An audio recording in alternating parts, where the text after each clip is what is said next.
Buongiorno a tutti, bentornati a Parlando Liberamente, la nostra intervista settimanale con i protagonisti della politica, dell'attualità e del giornalismo. Oggi abbiamo con noi l'opinionista, firma della Verità e del Timone, volto noto anche televisivo, Fabio Dragoni, che dovrebbe già essere in collegamento. Ci sei, Fabio? Buongiorno Giovanni, a te e a tutti i tuoi ascoltatori. Eccoci, bentornato su Radio Libertà. Ehm, du- Grazie. allora, io oggi volevo proprio fare questa chiacchierata con te perché è stata una settimana, diciamo, ipertrampiana questa, no? Cioè, dove ogni giorno gli faceva impazzire il 47esimo presidente degli Stati Uniti, rompendo un tabù, dicendo una cosa rivoluzionaria, lanciando un'idea irrituale, e quindi sono letteralmente impazziti, hanno fatto anche fatica a stargli dietro, no? Allora volevo fare un riepilogo anti-mainstream di questo oggettivo impatto non convenzionale, no, dell'esordio del mandato Trump. Volevo partire da, in realtà, due temi che sono già, come dire, superati in questo crescendo trampiano, ma per rintracciare un metodo, no? E poi andiamo anche sulle cose proprio invece più di strettissima attualità. Volevo citarti questi due casi: dazi al Messico e al Canada. Dazi minacciati al 25%, dopo 24 ore il Canada e il Messico accettano di schierare 10.000 soldati ai confini con gli Stati Uniti per contrastare il traffico e di clandestini e di fentanyl. Secondo caso, minacce sul canale di Panama, anche, come dire, di iniziative cogenti per riprenderselo. Nel giro di 24 ore il presidente di Panama dice che esce tranquillamente dalla via della seta e si dichiara pronto a una collaborazione infrastrutturale con gli Stati Uniti. Cioè, la domanda è: ma allora c'è del metodo in questa apparente follia? Esattamente, c'è del metodo. Trump fa un discorso molto lucido e razionale. Gli Stati Uniti sono il cliente del mondo. In che senso? Io sono andato a vedermi i dati del Fondo Monetario Internazionale, prendendo in considerazione gli ultimi 25 anni, sai, dal 2000 ad oggi. Sì. Perché prendo questi ultimi 25 anni? Non solo perché sono un quarto di secolo e ci danno la giusta fotografia, perché una cosa sono gli scostamenti percentuali che io non considero mai da un mese all'altro, da un anno all'altro, che non ci dicono nulla. Ma prendiamo gli ultimi 25 anni che, guarda caso, coincidono con l'ingresso della Cina dentro l'Organizzazione Mondiale del Commercio, perché questa è stata la vera rivoluzione. Certo. Allora, in questi 25 anni gli Stati Uniti hanno accumulato un mostruoso deficit commerciale, cioè hanno importato più di quanto esportato in misura pari a 1.400 miliardi. Okay? È una cifra mostruosa che nessun altro paese al mondo potrebbe permettersi, perché andrebbe in bancarotta. Non è il caso degli Stati Uniti. Perché? Perché gli Stati Uniti hanno un privilegio unico: stampano il dollaro è la moneta del mondo, quindi loro avranno sempre a disposizione i dollari per poter acquistare quello che viene prodotto nel mondo. Quindi partiamo da questa situazione di privilegio che gli Stati Uniti hanno, ok? Quindi nessun altro paese potrebbe, cioè nel lungo termine, la bilancia commerciale deve essere in pareggio per gli altri, perché altrimenti crisi valutaria, crisi economica, default, debito estero. Non è il caso degli Stati Uniti. Quindi uno potrebbe dire: benissimo, evviva, gli Stati Uniti sono il cliente del mondo e mandano avanti il mondo e loro non falliscono. È vero, però anche loro pagano, è caso di dire, pagano dazio. Perché? Perché alla lunga questo significa che gli Stati Uniti smettono di fare le cose e le comprano fuori. E così non può funzionare all'infinito, perché se cerchi di comprare quello che viene fatto fuori perché costa di meno, alla fine diventi comunque troppo povero per poterti permettere quelle cose. Cioè, e questo spiega anche il successo di Trump, perché Trump, diciamo, vuol tornare ad avere la manifattura dentro gli Stati Uniti. Quindi, volendo, anche gli Stati Uniti, che hanno il privilegio di non andare in default, però devono necessariamente misurarsi. Quindi Gli Stati Uniti partono da questa considerazione. Da un lato c'è gli Stati Uniti che sono il cliente del mondo, come dicevamo. Dall'altra parte che ci sono? Dall'altra parte ci sono due signori che sono i fornitori del mondo. Uno è la Cina, che in questi 25 anni ha accumulato un surplus commerciale di 5.000 miliardi, ok? È tantissima roba. Il secondo, che invece non è il secondo, ma è ancora avanti alla Cina, è addirittura la Germania. La Germania ha fatto ancora di più rispetto alla Cina, 5.100 miliardi. Quindi da una parte abbiamo il cliente del mondo, gli Stati Uniti, meno 1.400 miliardi. Di là abbiamo la Cina, più 5.000 miliardi, e poi la Germania, più 5.100 miliardi. Ecco chi sono i veri interlocutori antagonisti con cui Trump si misura. Volete un'idea di quello che ha fatto l'Italia in questi 25 anni? Ma si scappa da ridere, un più 50 miliardi. Allora, si capisce che gli Stati Uniti hanno prima di tutto un antagonista, che è la Cina. Ed è un antagonista geopolitico con cui gli Stati Uniti devono necessariamente misurarsi perché la Cina è brava a copiare, la Cina è brava nella tecnologia, la Cina minaccia Taiwan, quindi è un antagonista. E poi c'è la Germania. Quindi la prima riflessione da fare qual è? Quest'idea del uniamoci tutti contro Trump, l'Europa deve parlare con una voce sola, a me non convince per niente. Cioè, stare accanto alla Germania stretti con la passione nel cuore in questo momento è la ricetta ideale per prendere schiaffi dagli Stati Uniti. Cioè, se uno vuole prendere schiaffi dagli Stati Uniti, va a braccetto con la Germania. Chiaro? Perché questi tra l'altro cosa è successa anche nel Novecento, diciamo in un'altra veste più tragica. Diciamo.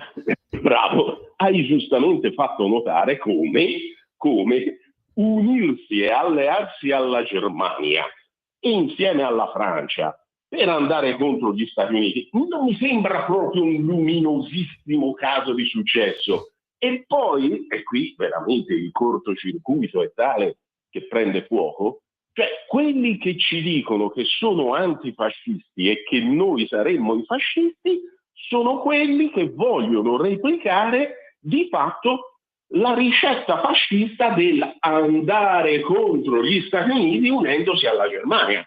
Cioè, chiaro, no? Mi sembra che sia tutto. Quindi, se noi la vediamo in questi termini, ora diciamo, e mi riallaccio alla tua domanda, c'è del metodo? Sì che c'è del metodo, perché ovviamente Trump, gli Stati Uniti non hanno nessuna intenzione di riazzerare questa deficit commerciale, ci mancherebbe, figurarsi.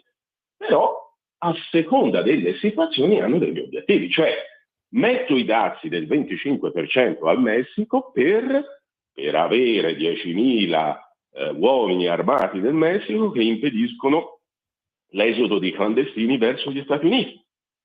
Metto del 25% i dazi al Canada perché voglio evitare che il traffico di fentanyl che da quelle parti è florido possa continuare. Notare anche come ha messo dei dazi del 25% a Messico e Canada e del 10% alla Cina. Cioè un po' come dire, guarda che tradire con il mio avversario è ancora peggio che essere il mio avversario.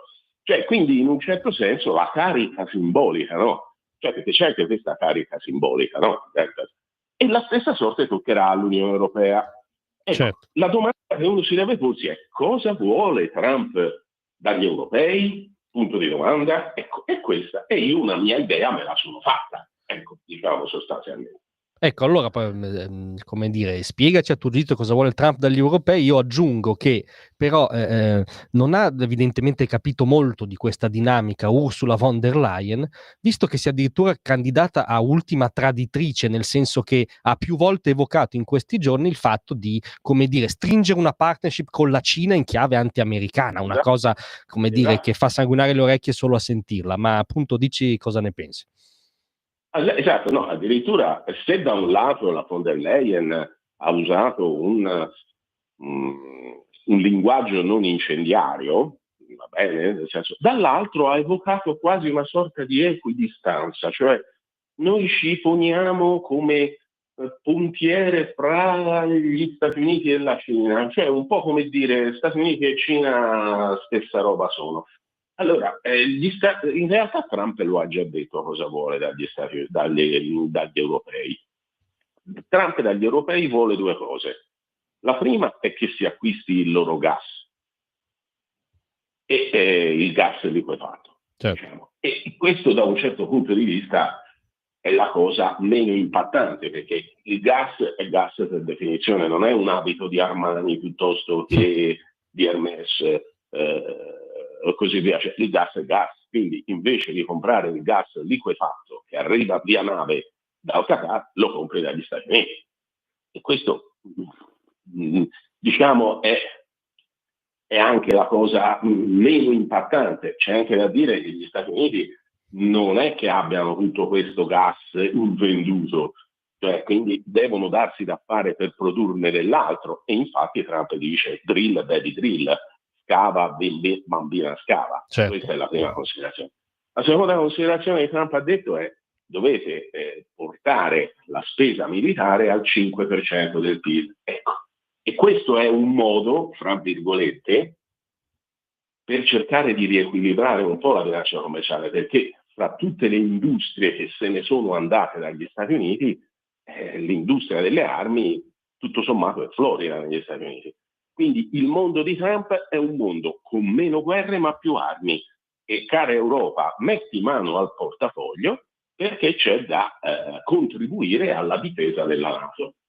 E qui casca l'asta, perché gli europei che vivono loro sì su Marte, mentre Musk su Marte ci andrà, gli europei ci sono di già su Marte, no? Cioè, quindi gli europei dicono: sì, ma noi abbiamo il patto di stabilità, e mi verrebbe da dire in inglese and this bits, and sti cazzi. Cioè, tanto è vero che non ti sarà sfuggita un'intervista ieri di uno di Passaggio, un tale Gentiloni, che ha detto: beh sì, in effetti il patto di stabilità per quanto riguarda le spese militari potrebbe essere anche visto. Certo. Ecco, a quel punto però io ti dico, di nuovo, se lo rivedi per una cosa, lo rivedi per tutto. Cioè, e quindi l'essenza stessa dell'Unione Europea, questo organismo sovranazionale, il Leviatano, che vive di regole, che vive di regolamenti, che vive di costrizioni, vedi che comincia a vacillare. E vacilla anche un altro racconto. Te ti ricorderai, Giovanni, del racconto che veniva fatto durante la lunghissima campagna elettorale che ha portato Trump alla Casa Bianca, perché qui in Italia avevamo la curiosa presunzione di influire sull'esito elettorale degli Stati Uniti e ci accanivamo l'uno contro l'altro, no? Pensando noi di influire sull'elettore americano, no? E quindi diciamo, l'elettore americano ci ascolta e decide, mentre invece eravamo degli spettatori, no? Ecco, cosa dicevano allora? Dicevano: guardate che Trump, quando arriverà Trump andrà via dalla NATO. No, è una cosa un po' diversa. Non è che Trump esce dalla NATO, Trump ti butta fuori a calci nel sedere se non rispetti, ecco, che è una cosa un po' diversa. Direi che è l'opposto, cioè prende sul serio la NATO sostanzialmente. Esattamente, bravo, preciso. E addirittura in Europa si vagheggiava di fare una NATO quasi alternativa. Cioè, come dire, un nuovo patto di Varsavia, non lo so, Bruxelles, nuova Mosca. Diciamo che siamo su questa strada, no? Cioè, tra l'altro, a testimonianza che, come dici tu, è un problema strutturale. Il primo a definire gli europei, a proposito della difesa, scrocconi che salgono sul bus senza pagare il biglietto, fu Barack Obama, cioè un idolo del mainstream, no? Per dire che è un problema oggettivo, ecco, sostanzialmente. Preciso, non solo, ma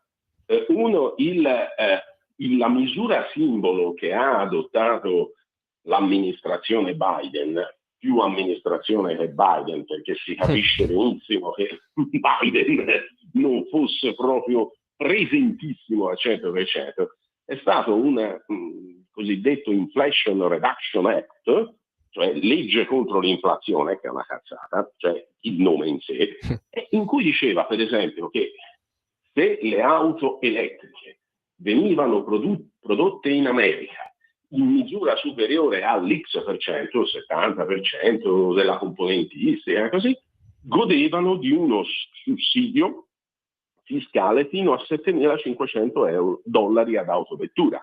Anche questo è un tasso, perché di fatto ha spinto molte case europee a rilocalizzare parte della produzione negli Stati Uniti. Quindi cioè, l'agenda degli Stati Uniti alla fine non dico che sia in continuità, perché sul WOC e su tante altre cose la rottura di Trump è netta, però ci sono dei capisaldi che continuano ad andare avanti, quindi l'agenda degli Stati Uniti su certi temi è diciamo quella, cioè la strada è tracciata, poi possono cambiare la rotta, diciamo, è tracciata, ci possono essere delle deviazioni temporanee, una cosa, un'altra. Su altri temi invece Trump è decisamente sconvolgente, ma sicuramente arriveremo a toccarli. Però questo vuole, e quindi quando io sento dire gli economisti che mi ritirano fuori la pappardella, che i dazi non funzionano perché bisogna vivere in un mondo fatto di libero commercio, sì, va bene, questo l'ho capito, cioè i testi di macroeconomia e di microeconomia li abbiamo studiati in tanti, però poi certe teorie vanno anche, come dire, aggiornate. Quindi c'è un paese che è il cliente del mondo e il cliente ha sempre ragione. Quindi vuoi vendere negli Stati Uniti, devi dialogare con Trump e devi dialogare alle sue condizioni. Anche perché, e concludo, il libero commercio internazionale senza dazi è un modello, è una costruzione teorica, ma non esiste mai nella pratica un mondo completamente libero, perché il sovrano per definizione è sovrano e vuole dettare la sua legge nel momento in cui oltrepassi la sua frontiera, il famoso un fiorino, no? Non ci resta che piangere, no? Cioè, assolutamente. È vero che negli ultimi 25 anni abbiamo avuto un grado di forte libertà, forse più forte di ogni, però diciamo, anche lì ci sono state delle correzioni. Quindi, come dice Tremonti, e concludo, continueremo a vivere in un mondo globale. Cioè non è che non viaggeranno più i container, non viaggeranno più le navi, non viaggeranno più gli aerei, non viaggeremo. Il mondo continuerà ad essere globale, ma il globalismo come ideologia, questo è completamente tramontato. Certo, e direi per fortuna facciamo una pausa solo di 30 secondi, un mini spot, torniamo subito con Fabio Dragoni.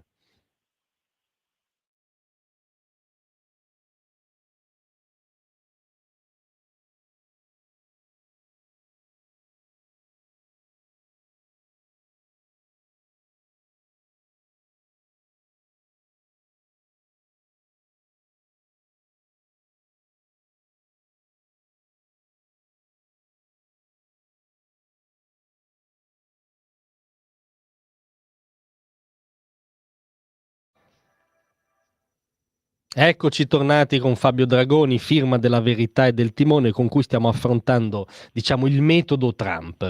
Allora volevo stuzzicarti su questo, no? Il grande scandalo di queste ore ovviamente è Gaza, perché sappiamo che se tu tocchi ai commentatori radical chic nostrani il loro luogo d'elezione, cioè la Gaza controllata da Hamas, non lo puoi fare ovviamente, no? La provocazione o, come dire, l'inizio di contrattazione al rialzo, chiamiamolo come vogliamo. Comunque è Gaza, no? Riviera del Medio Oriente che rinasce come polo economico anche per il benessere dei palestinesi, no? Allora, anzitutto però mi sembra che Trump voglia ricordare un'ovvietà che invece viene da tutti rimossa, cioè il fatto che non può più esistere una Gaza controllata da Hamas, cioè da una banda di terroristi nazi islamici che ha intenzione di cancellare lo Stato di Israele, no? Cioè questa mi sembra più grave non ammettere questa premessa piuttosto che il resort, ecco, ma non so cosa ne pensi tu. Sì, ti ho letto stamani e condivido in pieno. Allora, diciamo subito, lo dico ovviamente sorridendo come paradosso, cioè i comunicatori di Trump sono dei fedeli perché non dovevano dire facciamo a Gaza la nuova Riviera o la nuova Las Vegas, avrebbero dovuto dire facciamo di Gaza la nuova Gallipoli del Medio Oriente. Ah, lì cambiava di Gaza tutto. la nuova Capalbio del Medio Oriente. Allora, sì, invece Trump vuol farci Las Vegas, no? Te capisci? Allora, io trovo questa idea meravigliosa in sé per il portato simbolico che porta. Perché, cioè, qual è il messaggio? Metti pure infantile, metti pure grossolano, ma noi siamo macinati grosso, no? Perché noi siamo di destra, populisti. Trasformare l'inferno in paradiso. Ma è bellissimo, no? Beh, è anche in realtà un'idea raffinata da un certo punto di vista. Ed è un'idea raffinatissima e da un alto valore simbolico, morale, e questa idea poteva solo venire ad un businessman. Cioè un Berlusconi che avrebbe potuto tirar fuori una roba di questo genere. Cioè, capisci? Cioè, solo un uomo d'affari può tirarti fuori quest'idea. Quindi, cioè, solo l'idea in sé, per il carico simbolico che porta, cioè un luogo distrutto, teatro di violenze incredibili e continue, diventa un paradiso. Cioè, solo la follia di questa idea meriterebbe il Nobel. E questo è l'aspetto romantico che lì rimane, e diciamo, ricordando se Trump diceva voglio fare la nuova Capalbio, bellissimo, allora, cioè, quindi 90 minuti di applausi. Esatto.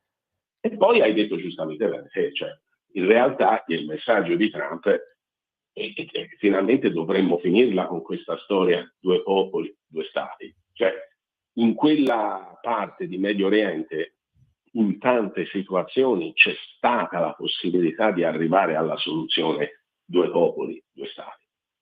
E quasi sempre per responsabilità dei palestinesi, questa soluzione non è mai stata realizzata fino in fondo.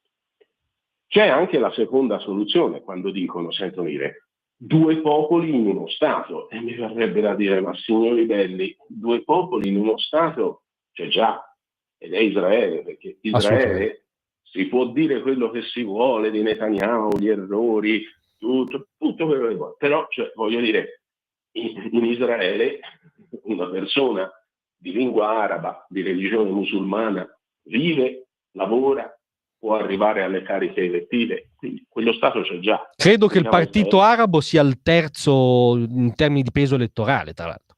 Esatto. Quindi, però, giustamente ti hai fatto notare una cosa, che è la verità. Non è più sostenibile e pensabile, dopo il 7 ottobre e dopo la lunga guerra, che Hamas possa continuare ad avere il controllo di Gaza, ma soprattutto che Gaza possa esistere. Del resto, ovviamente, si parte con la deportazione etnica. Ora, abbiamo tante volte detto che Gaza è una lingua di terreno con 4,5 milioni di persone che vivono in uno spazio occupato da una città come Enna in Italia. Non è un modo normale di vivere questo. No, direi di no. Direi che non è un modo normale di vivere. Quindi quello che dice Trump è un'altra cosa ancora più raffinata. Il mondo arabo deve tornare a farsi carico della questione palestinese. E siccome la terra è tanta, perché la terra è tanta, ecco, diciamo, dobbiamo porci il problema di come far vivere questi 4,5 milioni di persone non necessariamente in una lingua di terreno equiparabile alla nostra Enna. Ci guadagneremmo tutti. Loro per primi, probabilmente loro per primi.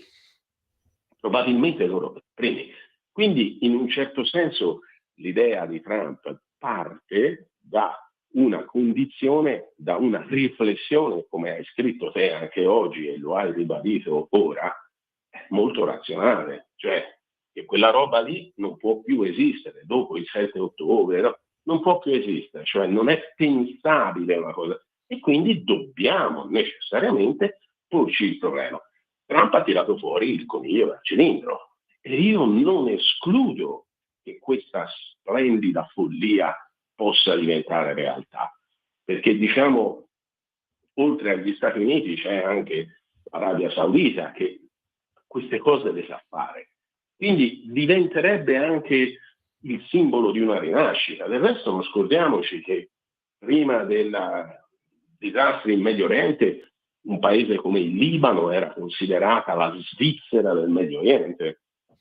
Quindi in un certo senso io trovo questa idea romanticamente affascinante, cioè quello di dire sapete che c'è l'inferno, lo trasformiamo in paradiso e lo trasformiamo in paradiso con i soldi, con il lavoro, con l'ingegno, mettici quello che vuoi, perché i soldi sono importanti ma fino a un certo punto, cioè Hamas era piena di soldi.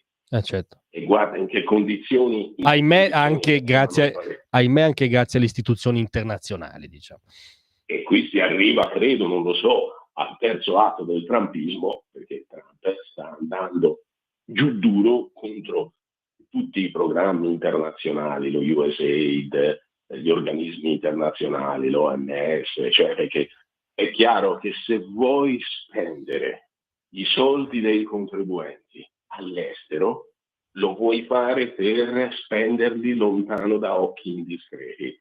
E quindi se li spendi lontano da occhi indiscreti, l'occasione fa l'uomo ladro. E quindi secondo me verrà fuori di tutto, ma veramente di tutto. Verranno fuori le ruberie più scandalose del programma USAID, ovvero sia Sviluppo Internazionale degli Stati Uniti. Cioè verrà fuori veramente di tutto. E io credo che veramente rischia grosso. Sì. Rischia veramente grosso, cioè qui deve veramente avere un servizio di autotutela proprio a prova di bomba. In senso letterale. Nel vero senso letterale, esatto, perché qui siamo arrivati proprio al cuore del problema. Infatti volevo chiederti queste picconate che sta dando Trump alle istituzioni globali hanno un po' a che fare con quello che tu dicevi, cioè con la fine del globalismo come ideologia, nel senso che penso soprattutto all'OMS in questo caso, non si capisce perché certe istituzioni internazionali debbano di fondo reggersi sul contribuente americano e occidentale, soprattutto americano, e poi fare gli interessi della Cina, cioè non credo sia sopportabile oltre una condizione del genere, ecco. Come avrebbe detto Victor Hugo, c'è gente che pagherebbe pur di vendersi. Quindi in un certo senso questa è la situazione.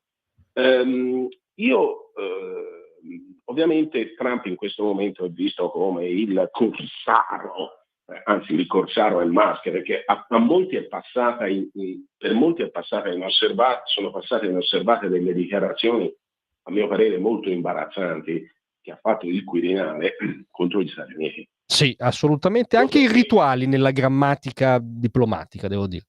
Esattamente, irrispettose nei confronti della Presidenza del Consiglio, perché voglio dire si pone come alter ego nei confronti della Presidenza del Consiglio. Insisto, il vero presidenzialismo a questo punto è l'elezione del Presidente della Repubblica, perché insisto, mi fa piacere che non si vada avanti con il premierato come era stato congegnato e ci sarà un'altra legge, però veramente l'unico presidenzialismo da fare semplice e lineare è l'elezione presidenziale. Quindi fatta questa premessa, le dichiarazioni del Quirinale sono dichiarazioni molto imbarazzanti, veramente imbarazzanti e irrituali. Detto tutto questo, diciamo, Io sposo in pieno la tesi del mio vice direttore Martino Cervo. Sì. Lo dico da un pezzo, secondo cui Trump non è la causa del crollo del globalismo e del sovranazionalismo, ma è la conseguenza. Cioè, questo ordine non sta più in piedi. Se ci si fa caso, Giovanni, qual è il filo rosso che unisce la dottrina socialista globale? È dare quanti più poteri ad organismi sovranazionali perché loro sono i buoni, caso di scuola la Corte Penale Internazionale, certo. in questo momento, va bene, e sempre meno poteri agli stati nazionali, perché negli stati nazionali può vincere qualcuno con le elezioni e questo qualcuno può esserci sgradito. Invece, se noi mediamo e facciamo filtrare verso l'altro il potere, lo rendiamo sempre più impermeabile alle democrazie. Quindi mettiamo a riparo il potere dal giudizio democratico. Cioè perché, e quindi ecco perché a sinistra vogliono disarticolare gli stati nazionali. E allora usano parole tipo sovranisti, tecno-sovranisti, tecno-fascisti. In realtà i veri fascisti sono loro, perché loro vogliono un potere che sia al riparo dal giudizio democratico, in un certo senso. E questa è la grande sfida. Allora, la destra da un lato, e ha ragione il bravo Roberto Arditti quando dice, la destra deve sapere che avere il consenso non è sufficiente. Cioè, è condizione necessaria ma non sufficiente, diciamo. Bravissimo, bravissimo. Mentre invece per la sinistra il consenso per avere il potere fino ad oggi era una condizione sufficiente ma non necessaria, perché il PD ha governato per quanti anni senza aver vinto le elezioni? Dal 2011 fino al 2022 di fatto il PD è sempre stato al governo, tranne la brevissima parentesi del governo giallo-verde, senza aver mai vinto le elezioni, quindi è completamente rovesciato. Però come la destra deve irrobustirsi ed essere capace, e qui lo è stata secondo me capace nel caso Al-Masri, cioè ha fatto valere l'interesse nazionale, anzi se c'è un appunto che io posso muovere al governo, ma lo comprendo, è di essere andato in aula con una difesa di tipo tattico leguleo, cioè, a me non mi importa un fico secco del fatto, sì, lo rilevo che il mandato di cattura internazionale della Corte era sbagliato, e quindi verrebbe da dire la fretta fa i gattini ciechi, cioè la loro voglia di incastrare l'Italia era tale che hanno messo un provvedimento che era nullo. Però lì il governo deve dire no signori, noi rivendichiamo con orgoglio il fatto di avere fatto gli interessi della nostra nazione.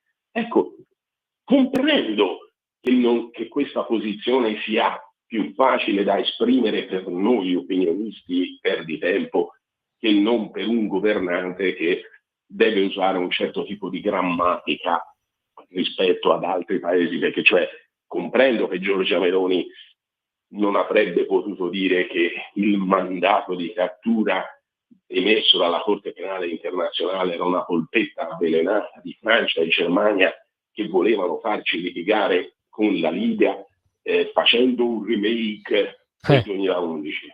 Cioè, comprendo che non potesse dirlo in questi termini e possiamo dirlo noi in questi termini, no, possiamo dirlo noi. Però qui si torna al punto di partenza, di nuovo, io l'altro giorno ero in televisione con Rocco Sabella, noto ovviamente pubblico ministero, il quale disse una cosa dal suo punto di vista chiarissima, io lo feci notare, disse Sabella, disse se io pubblico ministero ordino ad un carabiniere di eseguire un mandato di cattura, cioè il carabiniere non può dirmi questo mandato di cattura è sbagliato, è nullo, qui là, sarà eventualmente la controparte nello Stato di diritto a far valere questa eccezione, ma lui deve eseguirlo quell'ordine di cattura e lo stesso avrebbe dovuto fare Nordio. Quindi ecco, siamo arrivati al cuore del problema.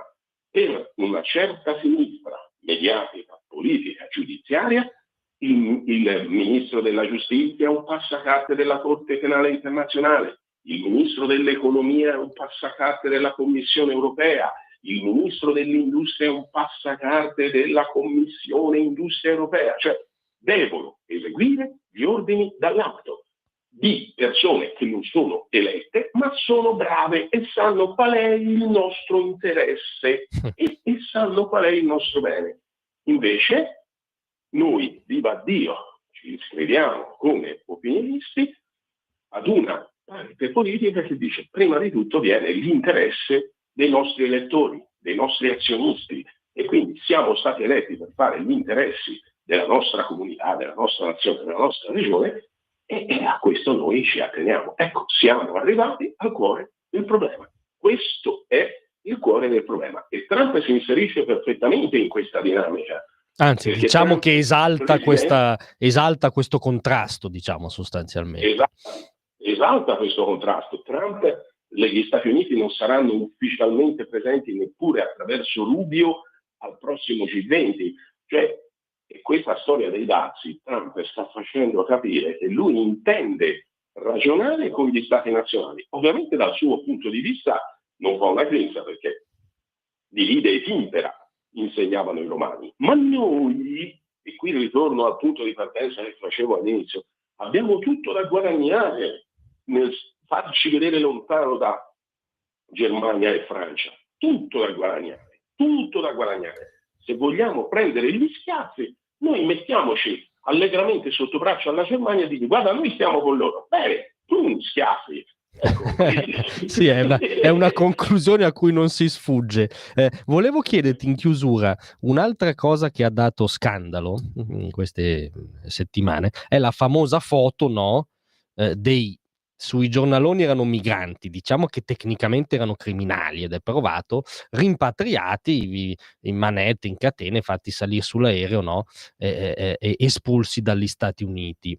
Ora volevo dirti, anche qui mi sembra che si attui un rovesciamento e si torni un po' nella realtà, nel senso che mi ha colpito lo zar dei confini, no? Tom Homan, l'uomo che segue la pratica per l'amministrazione Trump, ha detto chiunque sia clandestino negli Stati Uniti ha un problema, cioè già il fatto di essere clandestino ti colloca fuori dal contesto legale, ed era un'ovvietà che però noi avevamo completamente abbandonato. Certo.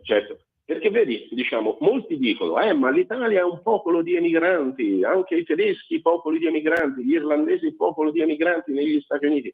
È vero, ma in quel momento si omette di dire che c'era una forte domanda di immigrazione. Cioè, quando i meridionali emigravano al nord, a Genova, a Torino, a Milano, dentro il triangolo industriale, c'era fame. Certo. C'era fame di lavoratori, fame. Qualcuno oggi può dirti, anche oggi ci sono lavori che gli italiani non vogliono più fare. Mi verrebbe da dire, qui si può dire grazie al cazzo, perché se li paghi come paghi un clandestino è evidente che gli italiani abbiano qualche pretesa in più. Magari se avessimo un modo di fare economia in cui si torna ad esaltare anche il lavoro nel vero senso della parola, non andando in piazza come fallandini, ma pagando degli stipendi e puntando sulla domanda interna, vedrai che gli italiani lavorano. Del resto, l'esperienza di Giorgia Meloni rivela che cosa? Che non appena hai tolto il reddito di cittadinanza, come è, come non è, abbiamo avuto quasi 1 milione di occupati in più. Certo. Ora, io non sono così spesso da pensare che siamo nella nuova economia, ok? Dico soltanto che quei signori che prima lavoravano in nero perché avevano il reddito di cittadinanza, andavano dal barista e gli dicevano guarda ti faccio 2 ore, però mettimi in nero perché sto riscuotendo il reddito di cittadinanza, cioè che il reddito di cittadinanza era veramente un generatore automatico di lavoro in nero. Ti dirò, non sfuggo alla tua domanda sulla foto, c'è anche la famosa traduzione farlocca, no? Quella è veramente un capolavoro. Deportazione, no? Cioè, quindi le deportazioni, perché chi studia inglese sa che ci sono le parole false friends, cioè i falsi amici, certo, che ti sembrano che abbiano una traduzione automatica. Io avevo un compagno di scuola, quando ci abbiamo riso, facevamo latino, no, la versione eravamo in seconda liceo, transit Egeum ventis secundis, attraversò l'Egeo col vento a favore. Come avrà tradotto il nostro idolo? Transit Egeum ventis secundis, attraversò l'Egeo in 20 secondi. Anche il missile ipersonico di Putin. Però a questo punto, no, torno sulla parola deportazione, perché lo capisce anche. Deportare significa ti metto le catene e ti porto in un campo di concentramento, perché questo è quello che loro vogliono evocare, mentre invece deportazione significa espulsione. Allora, io ho detto, e lo ripeto dai microfoni della tua radio, se vuoi fare le traduzioni a cazzo di cane dall'inglese, falle fino in fondo. E allora, come si dice in inglese occhio? Come si dice in inglese clandestino? Alien. Okay? Infatti si vede spesso deportation of aliens. Allora voi dovete tradurre: Trump organizza la deportazione di alieni. Cosa? Allora se volete fare la traduzione a cazzo di cane, la dovete fare a cazzo di cane fino in fondo. E vediamo l'effetto che fa. Trump che organizza la deportazione di alieni, un po' come un film fantastico, non so se l'hai visto, District 9, è bellissimo. Sì, assolutamente, lo consigliamo. Ecco, quindi dove c'è quel ghetto, no? Ecco, quindi praticamente Trump organizza deportazioni di alieni. Cosa traducetelo così come è visto. Se volete fare le traduzioni a cazzo di cane, fatele fino in fondo. E come cantava Iannacci, vediamo di nascosto l'effetto che fa. Non fa una grinza. Tra l'altro chiudo dicendo che il precedente storico di un presidente che ha fatto un'operazione di espulsione di massa analoga è quello di Ike Eisenhower. È un po' difficile accusare Ike Eisenhower di fascismo, diciamo. Penso sia un po' difficile. Mi sembra che ci stiano provando con Churchill a rivisitare in negativo addirittura la sua figura storica. Da qualche parte ho letto, non so se trascurate così, mi sembra di averlo sentito, però ora non voglio dare strane idee, non voglio mettere strane idee. No, non svegliamo il can che dorme eventualmente. Senti Fabio, ti ringrazio molto di essere stato ai nostri microfoni. Grazie a voi, un abbraccio. Buona giornata, a presto. Buona giornata.